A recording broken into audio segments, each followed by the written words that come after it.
untuk melakukan perubahan menjadi lebih baik lagi, termasuk yang dilakukan di Purapar dengan program Blodar, tentunya banyak sekali rintangan, halangan, bahkan juga mungkin kendala, ancaman, tekanan, dan lainnya dari berbagai pihak.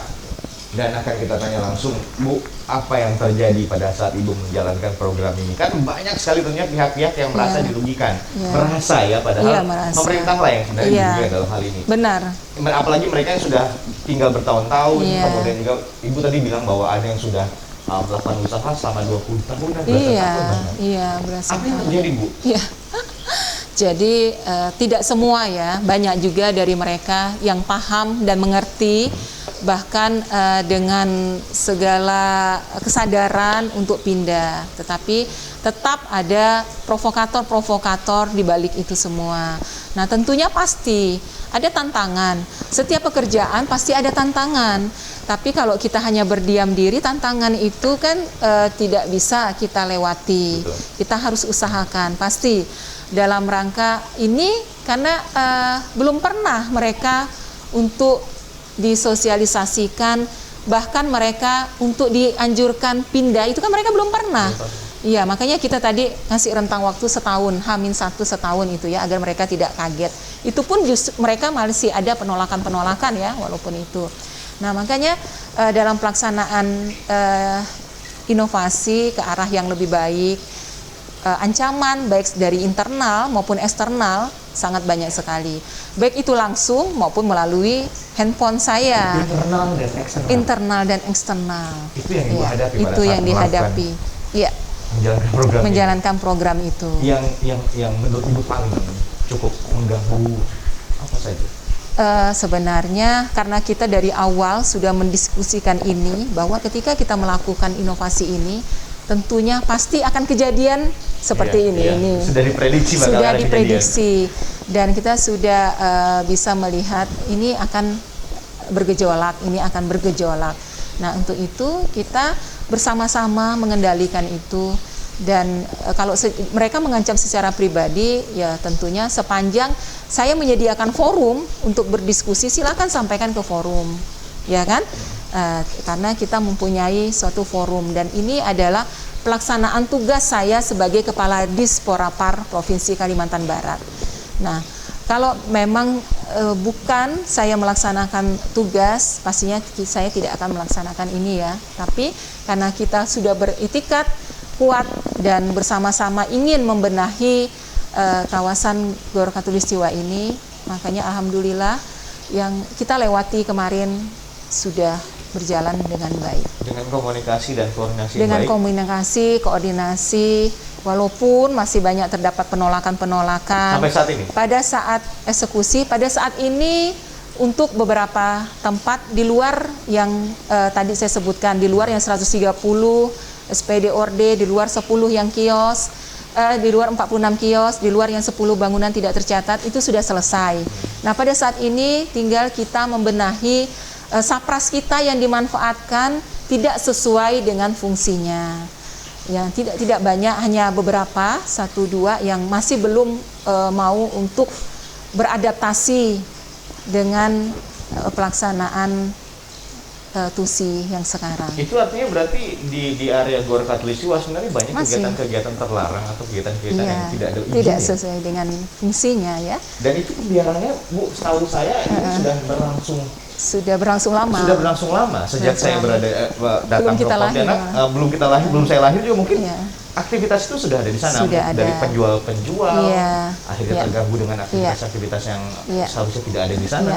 Makanya itu kita membiasakan hal yang benar, bukan membenarkan hal yang biasa, ya kan? Betul. Nah, mereka mungkin bisa menjawab bahwa kami ini dari dulu di sini, kebiasaan kami melakukan aktivitas ini, tapi kita coba mengedukasi mereka bahwa kita ingin membiasakan hal yang benar. Bagaimana kita melakukan sesuai dengan tracknya, sesuai dengan tupoksinya. Terus bagaimana Ibu menangani yang misalnya nih, yang mereka yang berjualan di sana, ada setiap Sabtu Minggu weekend aktivitas kita mau olahraga, ada yang jualan bubur, mainan dan lain-lainnya. Terus mereka masuk ke sana itu tanpa kontrol atau gimana? Nah, jadi kami mempunyai tim security yang bertanggung jawab di kawasan Gor Katulistiwa. Tapi tentunya tidak banyak ya, dengan seluas itu, tidak, mereka hanya ada sekitar 5 orang yang bertugas, dan untuk itu kita coba bangun komunikasi secara efektif. Jadi saya membuat grup, pertama saya akan membuat grup tersendiri sampai sekarang. Kalau sekarang saya sudah beralih ke grup besar yang Disporapar sendiri, artinya semua ASN dan pegawai kontrak di sini sudah harus paham bahwa itu tanggung jawab kita bersama. Sedangkan dari awal dulu saya membangun komunikasi di teman-teman yang membidangin ya, di bidang TUSI Sapras ini, mengawasi dan melihat sampai saya turun langsung ke lapangan itu. Karena kan mereka kadang-kadang masuk ke area tersebut sekitar jam 11, jam 12 malam. Malam di hari Sabtu ya, tetapi jam 1 dini hari. Nah, jadi saya bersama teman-teman datang ke situ di jam segitu, jam 12, jam 1 malam di beberapa minggu pada waktu kita melakukan pengawasan. Jadi sampai sebegitunya, karena memang tidak boleh tanggung-tanggung dalam kita melakukan suatu perubahan. Benar-benar harus dikontrol dan benar-benar harus diawasi dalam rangka kedisiplinan pelaksanaannya. Jadi saya bukannya saya menjadi super ya, artinya saya tidak takut akan apa-apa, tidak. Tapi tentunya saya bersama Satpol PP, bersama security, dan tentunya saya ingin memberikan semangat kepada teman-teman yang bertugas bahwa jam segini mereka masih bertugas dan banyak sekali resikonya, kan? Orang ngamuk, orang lempar-lempar apa. Nah, saya ingin hadir. Iya, saya kan pernah di demo dan dikejar sampai ke sini. Datang ke sini, di demo, dikejar sampai ke sini, terus ditunggu sampai di bawah. Tapi saya hadapi. Dan kuncinya memang kita tidak boleh ikut emosi, karena itu masyarakat. Kita kan pihak pemerintah, pelayan, ya, pelayan. Posisikan diri kita sebagai pelayan masyarakat, sehingga kita tidak ikut emosi dan terprovokasi ketika terjadi hal-hal seperti itu. Saya dalam kondisi apapun tetap harus melayani masyarakat saya dalam menyampaikan bahwa ini loh tugas saya. Ancaman apa yang terburuk yang pernah Ibu dapat pada saat menjalankan ini? Ancaman ditunggu di depan itu kan, ditunggu di bawah, dan orang ramai datang. Kemudian yang terakhir ini ingin diviralkan. Maksudnya gimana? Saya ingin diviralkan oleh yang bersangkutan, oleh oknum tersebut, karena katanya saya tidak menyampaikan dari awal ke yang bersangkutan, ya seperti itu. Padahal kan kita hanya ingin mengembalikan fungsi. Nah, macam-macam lah. Ini menarik banyak ya ternyata ya. Berarti Ibu sudah siap untuk ya resikonya adalah mungkin ada beberapa orang yang tidak akan suka dengan cara Ibu menjalankan ini. Tapi ingat kepentingan masyarakat Kalimantan Barat, berapa juta orang yang harus. Bu, kalau memang ini sudah dijalankan dengan baik, GOR Khatulistiwa, Gelora Olahraga ini mau dibawa seperti apa? Mau dibuat seperti apa? Master plan apa yang ingin diwujudkan untuk GOR Khatulistiwa ini? Iya. Jadi kita sudah menyiapkan, sedang dalam tahap perencanaan pelaksanaan penyiapan master plan GOR Khatulistiwa ini sendiri.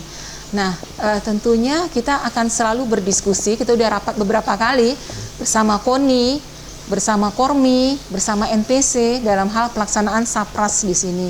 Bagaimana hadirnya olahraga kreasi di sana, bagaimana hadirnya ruang terbuka hijau untuk masyarakat, bagaimana hadirnya Sapras olahraga prestasi di sana, dan juga bagaimana hadirnya Sapras untuk atlet-atlet NPC, atlet disabilitas kita yang ada di sana. Ya, tentunya juga kita harus menertibkan pintu keluar dan masuk, yaitu dengan squaring parkir. Nah, itu yang sedang kita persiapkan. Jadi sebenarnya dengan selesainya eksekusi penertiban itu tuh bukannya selesai kerjaan itu baru dimulai, kita. Baru dimulai, dan saya selalu menyampaikan hal tersebut kepada teman-teman di Dispora. Kita jangan senang dulu, jangan bangga dulu bahwa ini selesai. Sebenarnya ini mulai awal. Nah, untuk itu saya selalu berkomunikasi di grup Disporapar secara keseluruhan, dan saya piketkan masing-masing untuk bertugas melihat, mengawasi, karena saya pagi, siang, sore, malam juga ke sana. Jadi begitu masih ada yang melakukan pelanggaran, saya cegat. Kan ada tuh mungkin kalau mengikuti medsos kami di Disporapar di IG, saya merazia pengemudi mobil bandel yang masih di sana dengan mengambil KTP-nya. Jadi saya ingin mencontohkan ke teman-teman yang di Disporapar bahwa sepanjang kita melaksanakan tusi kita dan tidak berniat jahat kepada orang, insya Allah lakukanlah, jangan takut, ya kan? Oke. Benar. Ini PR yang besar sekali untuk Disporapar. Bukan cuma untuk Disporapar, tapi juga untuk semuanya. Termasuk ini adalah bentuk pembuktian bagaimana program yang sudah dijalankan bisa benar-benar bermanfaat. GOR Katulistiwa bisa benar-benar bermanfaat untuk masyarakat Kalimantan Barat, Pontianak khususnya. Dan hari ini kita masih akan ada beberapa pertanyaan lagi yang akan kita hadirkan, yang mana-mana tetap di